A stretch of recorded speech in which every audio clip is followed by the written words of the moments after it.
It's hilarious because CFIs everywhere tell students this all the time. I tell students this all the time when they're landing. That is a typical rookie mistake, and I just made it. Lockhart traffic, Super Cub 90653, Papa taxiing on runway 36. We're going to be departure to the east, Lockhart. All right, here we go.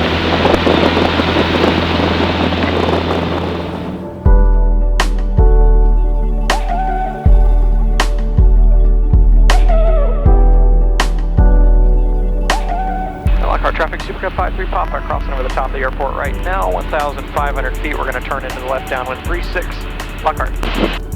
This is part 3 of 4 of my tailwheel training with Keith in Lockhart, Texas. In part 1, we started with some basic air work and stick and rudder flying to get the feel for how the Super Cub flies. Then we started doing some touch and goes to get the hang of 3-point landings. In part 2, we took the landings to the next level and started executing wheel landings, and that brings us to part 3. It's been about a week since I've flown the Super Cub, so step 1 is to get out and do some more air work to get familiar with how it flies again, almost like a warm-up. Then it's back to the pattern to refresh landings, and we'll start with the 3-point landings, then we'll continue on to reviewing the wheel landings. Much like part 1 and 2, this video is going to be all about reviewing what I'm doing on camera. No B-roll, just raw training, because that's exactly what this was. And hopefully you can learn something yourself from watching me botch all of these landings, and yes, there was no shortage of landings that were so bad I had to just do a go around.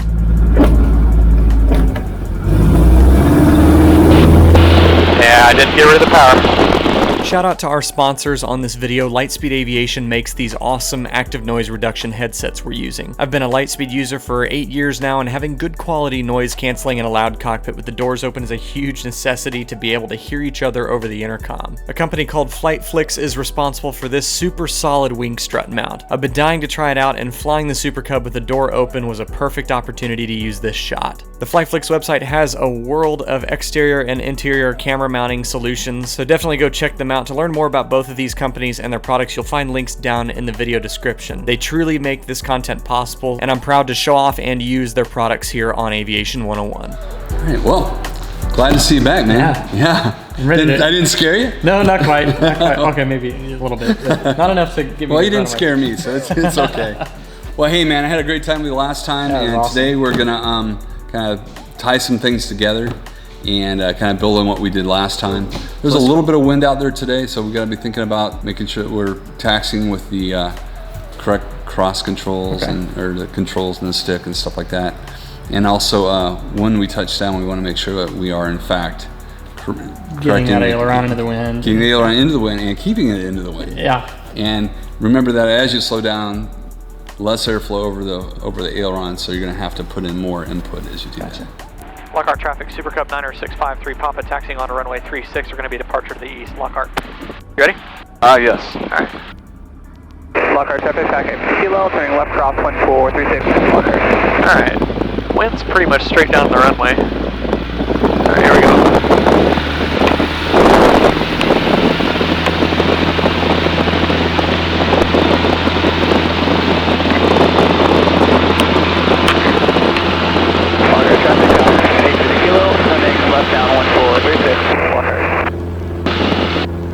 So we first started off with going over to the practice area and just doing some stalls, steep turns, and whatnot to once again get myself acquainted with how the Super Cub handles. When we were done with that warm-up, we went back to the Lockhart Airport, entered the pattern, and started with refreshing the landing techniques that we learned last time. And we started by reviewing the more basic landing technique, which is the 3-point landing.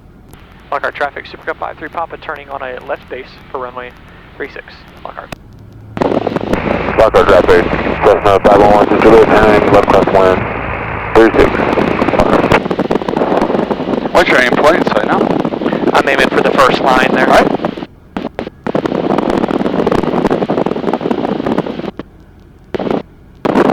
Now we're going to go for a 3-point.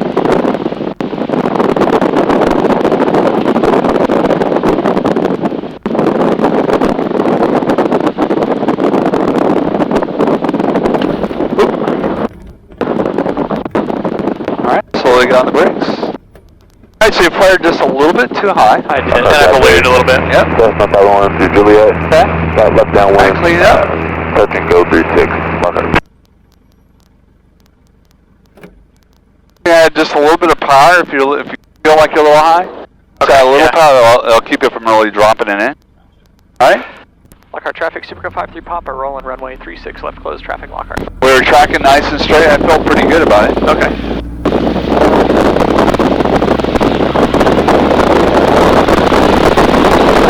Lockhart traffic, Skyhawk, hold short 36, we're going to wait for landing traffic, Lockhart.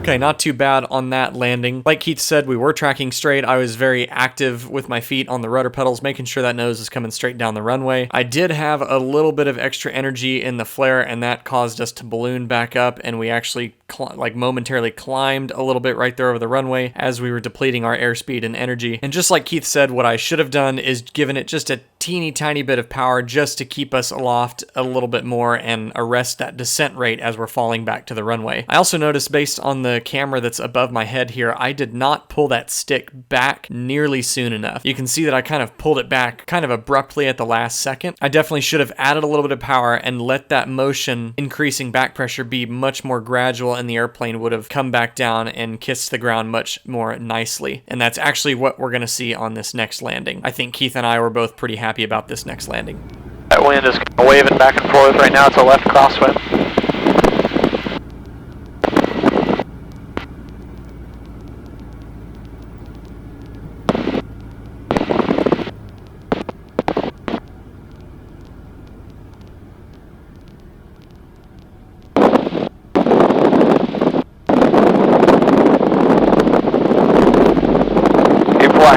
Keep flying. Nice. Stop. Alright, so look on the brakes.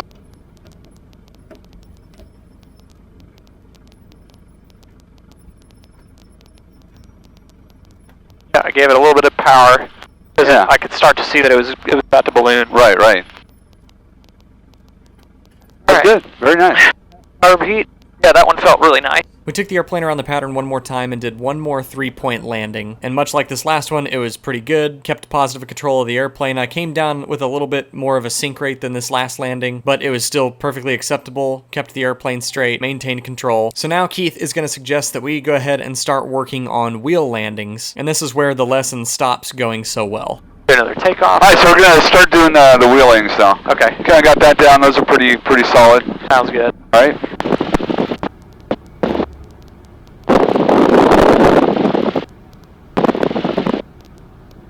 Secure a little power.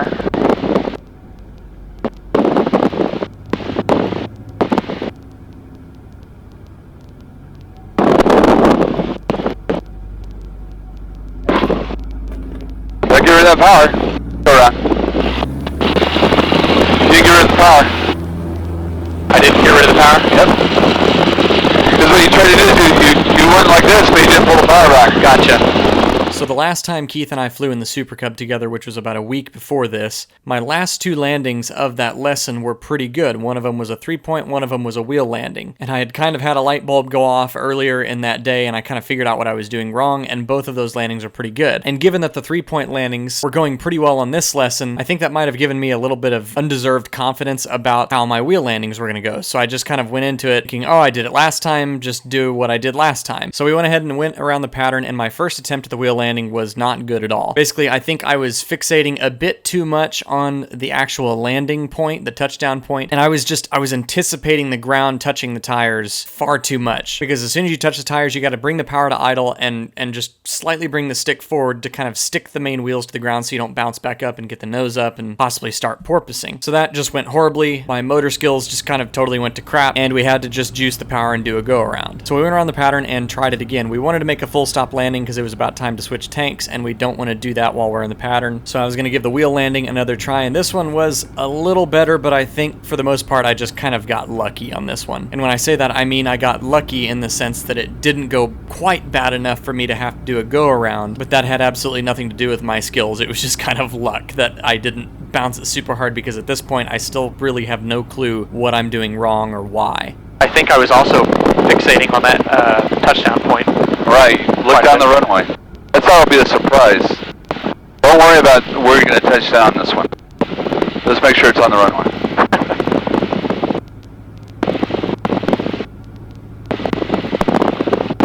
stop anyway, so. Oh, that's right, yeah.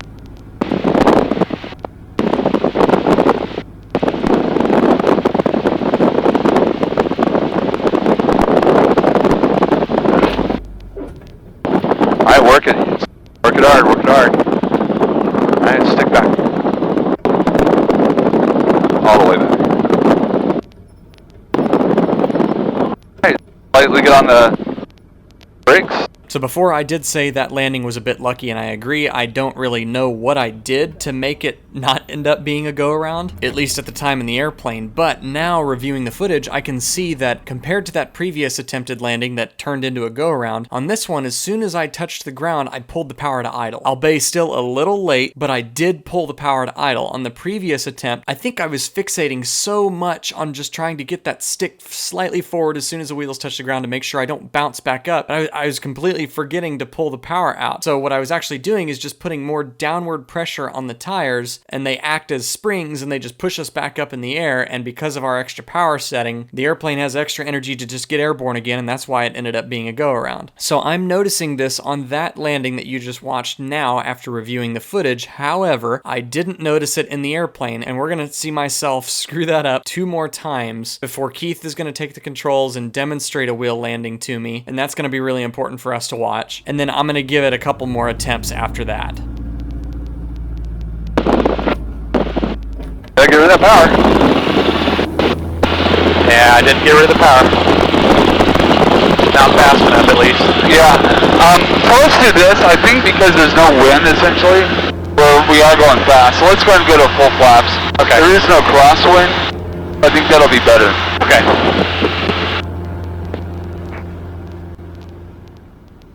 Lockhart traffic, 901 hotels, half mile to the north. We are entering left downwind to runway 36, Lockhart. Go around. I got it. Alright, take flaps up. You got the control? I got the controls.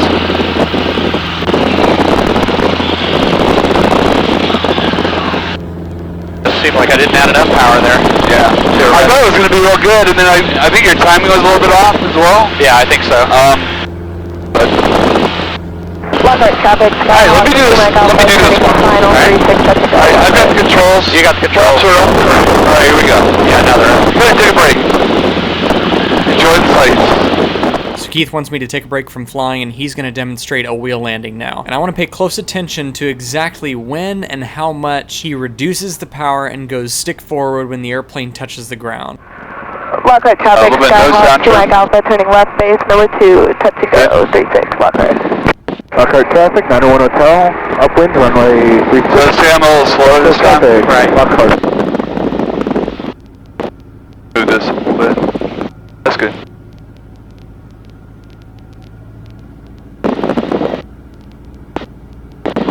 So about 1600 RPM.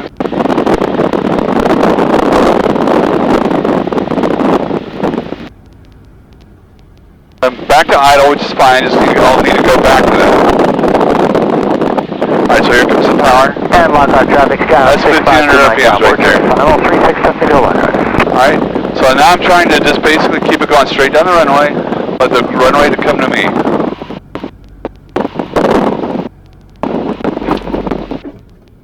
Pick it.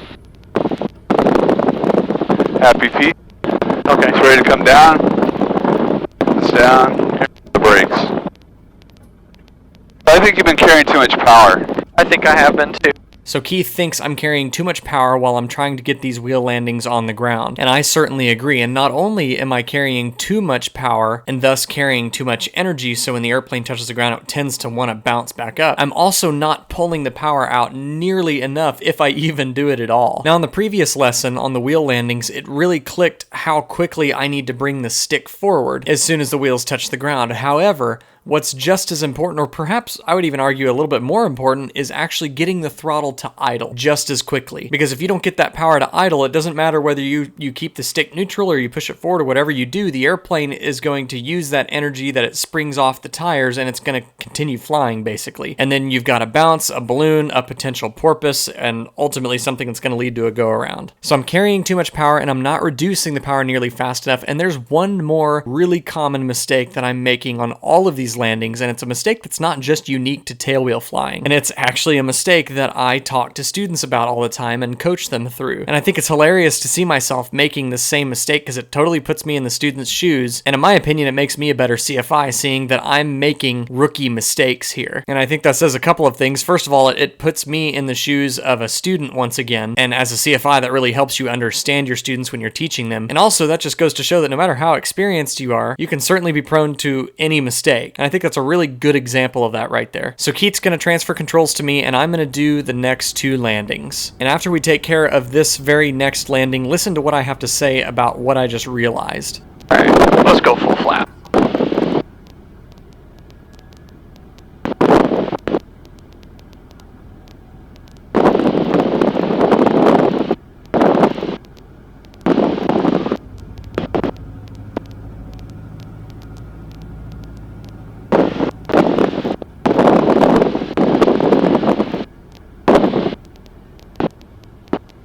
Coming to idle. Now go ahead and put in that 1500. Control that ready to descend.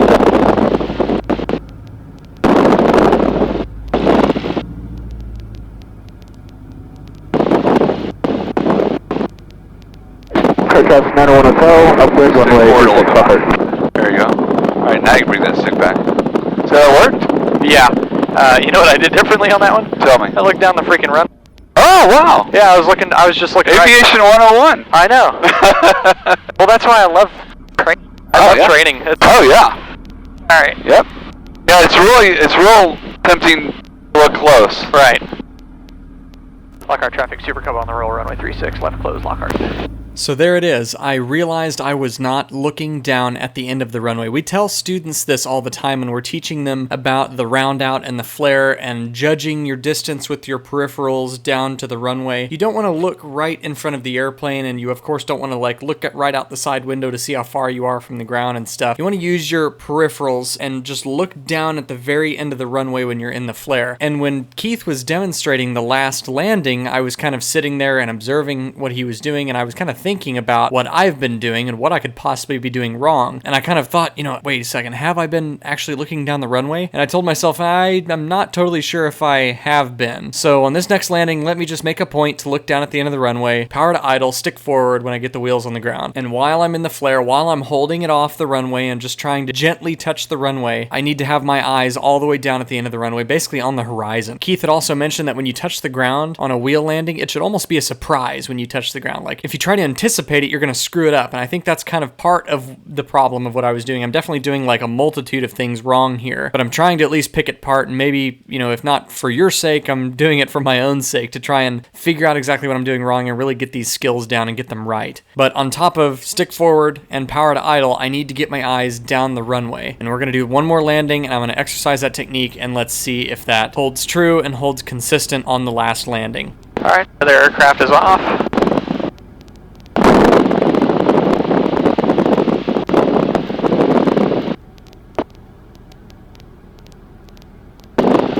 Full flaps.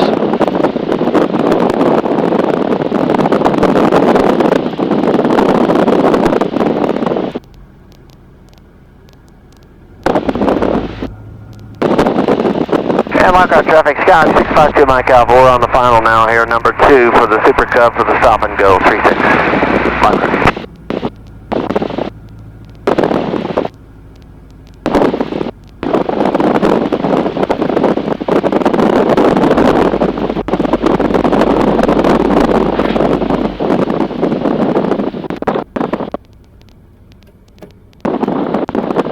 Nice. I had to kick the power there just at the last second. Yep. Lockhart traffic, Cessna 91 Hotel is turning left crosswind. Lockhart.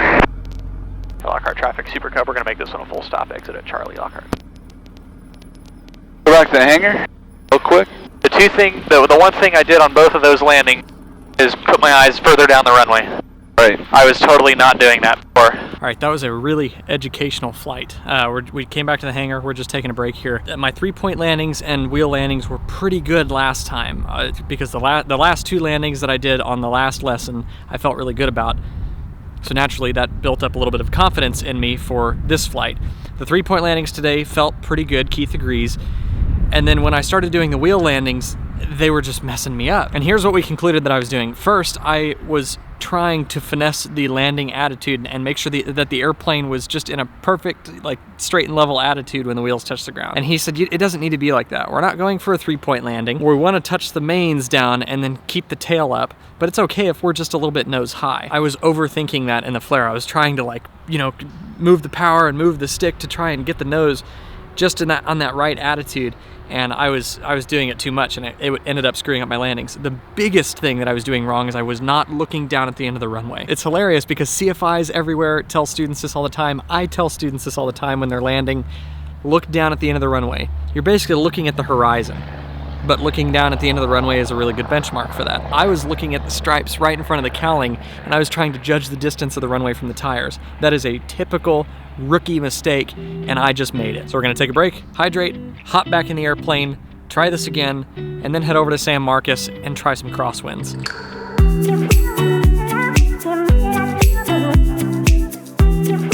In part 4, Keith and I make the 8 nautical mile flight over to San Marcos to pick one of the 3 cross runways so we can make sure we have a crosswind. Crosswind operations are part of the tailwheel training, so we need to get this part in, and it's arguably one of the most important parts of flying a tailwheel aircraft. Takeaways from this lesson are I need to be sure I'm getting the power out on those wheel landings and look down the runway during the flare. And that goes for any airplane, not just a tailwheel. I know I do it when I'm flying a trike, which is where I feel comfortable, but it's amazing what you stop doing when you're overwhelmed and stressed. And I think an even more important lesson to all is that none of us are immune to mistakes, regardless how simple they seem. Case in point, here I am, a 1500-hour CFII, making a mistake I walk pre-solo students through when teaching them how to land. It humbled the crap out of me when I realized this, and that's one of the many things I absolutely love about learning. If you liked this video, do hit that like button and subscribe and turn on notifications if you haven't. Full-length cuts of the flights and ground school portions of my tailwheel training will be posted to my Cockpit Club members, and I'll be hosting a live stream and a headset giveaway drawing for the members in early November. If you want to learn more about Cockpit Club and how it supports the channel, you can head over to aviation101.com/cockpitclub and check it out there. It's a great way to support the channel and be even more involved in helping create this content. If you'd like to grab a hat or shirt, I also sell merchandise on aviation101.com/store, and new products are on the way soon. Until next time, I want you to go out and learn something new. I want you to stay happy, stay healthy, stay current, and most importantly, stay proficient. We'll see you in part 4 of this tailwheel training series. Fly safe.